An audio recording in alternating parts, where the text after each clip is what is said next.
இதிலிருந்தே தமிழக மக்கள் எங்களோடு இருக்கிறார்கள் என்று இன்றைக்கு எனக்கு தெரிகிறது. என்றும் நாங்களும் அவர்களோடு இருப்போம். அதனால நிச்சயமா வாங்கிடுவோம். கெடுபடியெல்லாம் எங்களை ஒண்ணும் செய்ய முடியாது. கெடுபடினா 1.5 கோடி கையெழுத்து வாங்குவோம் நாங்க, அவ்வளவுதான். ஏன்னா மக்கள் இன்னைக்கு பாத்தீங்கல்ல, இவ்வளவு போலீஸ் என்ன சுத்தி இருந்தோம், அதை பார்த்து பயப்படாம வந்து கையெழுத்து போட்டாங்களா இல்லையா? உங்க முன்னாலே நீங்க பாத்தீங்கல்ல, நாங்க உங்களை கூப்பிடவே இல்ல. மெஜாரிட்டியான ஒரு மொழியை கொண்டு வந்து வரும்பொழுது அது மாதிரி வரக்கூடிய காலத்துல தமிழ் மொழி மறுக்கப்படும். தமிழ் மொழி மறுக்கப்படாது நாங்க சொல்றோம். திருப்பி பொய்யா சொன்னா என்ன அர்த்தம்? ஆக நீங்க பொய்யான பயத்தை கொண்டிருக்கிறீர்கள். தமிழுக்காக என்னோட உயிரை கூட கொடுக்க நான் தயாரா இருக்கிறேன். தமிழுக்காக பாரதிய ஜனதா கட்சி உயிரை கூட கொடுக்க தயாராக இருக்கிறது. அதனால உங்க பொய் பிரச்சாரம் எல்லாம் இனிமே எடுபடாது அப்படின்னு. தமிழக முதல்வர் நான் கேட்கிறேன், அவர் ஆட்சியில இருக்கும்போது கூட்டணியில இருக்கும்போது ஏதாவது செஞ்சிருக்க வேண்டியதானே? நாங்க இன்னைக்கு தமிழ் மொழிக்காக எங்கள் உயிரையும் கொடுப்போம். நாங்க தமிழ் மொழிக்காகத்தான் இருக்கிறோம். நாங்க இந்திய திணிக்கல, வேண்டும் என்ற இந்திய திணிப்பு என்ற ஒரு பொய்யான பிரச்சாரத்தை செய்கிறார்கள். தமிழக அரசிற்கு எனது கண்டனத்தை தெரிவிக்கிறேன். ஒரு அரசியல் கட்சி தலைவரை 3 மணி நேரம் வெயில்ல நிக்க வச்சு, அதுக்கப்புறம் நான் போராடி நான் போக மாட்டேன்னு சொல்லி நான் வந்து சத்தியாகிரகம் பண்ண பிறகு தான் என்ன அனுமதிச்சிருக்காங்க. அதனால ஒரு டாக்டரா எனக்கு தெரியும், ஒரு 3.5 மணி நேரம் வெயில்ல தண்ணி கூட குடிக்காம நான் நின்று இருக்கேன் மக்களுக்காக. எங்களது போராட்டம் தொடரும்.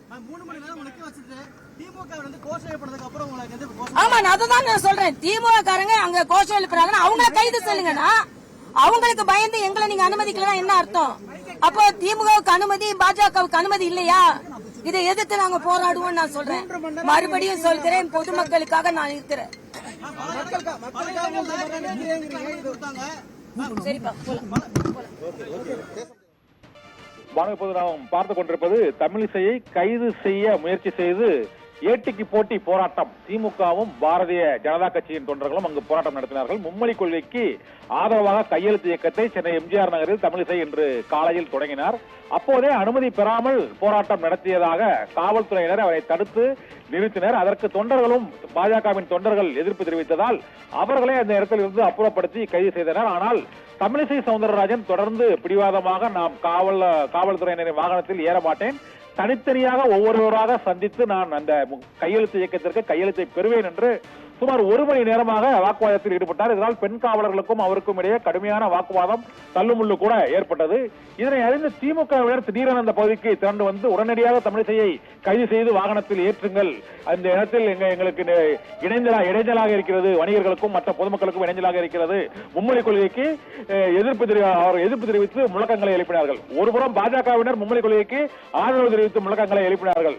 இந்த சூழ்நிலையில் திடீரென காவல்துறையினர் தமிழிசையை அவரது காரிலேயே ஏறி விடுவித்து விட்டனர். இதனால் அந்த எம்ஜிஆர் நகர் பகுதியில் இன்று மும்மொழி கொள்கைக்கு ஆதரவாகவும் எதிர்ப்பாகவும் இருதரப்பினரும் ஏட்டிக்கு போட்டி போராட்டம் நடத்தியதால் ஒரு பரபரப்பான சூழ்நிலையாக காணப்பட்டு தற்போது இந்த காலையில் இருந்து இழுபறியாக நீடித்து வந்த மும்மொழி கொள்கைக்கு ஆதரவான கையெழுத்து இயக்கம், தமிழிசையை கைது செய்ய முயற்சி, திமுகவினரின் எதிர்ப்பு போராட்டம், காவல்துறையினரின் கைது செய்யும் முயற்சி மற்றும் பாரதிய ஜனதா கட்சியின் நிர்வாகிகளை குண்டுக்கட்டாக கைது செய்தது ஆகியவற்றால் எம்ஜிஆர் நகர் பகுதியே ஒரு போராட்ட களமாகவும் பரபரப்பாகவும் காணப்பட்டது. பானு.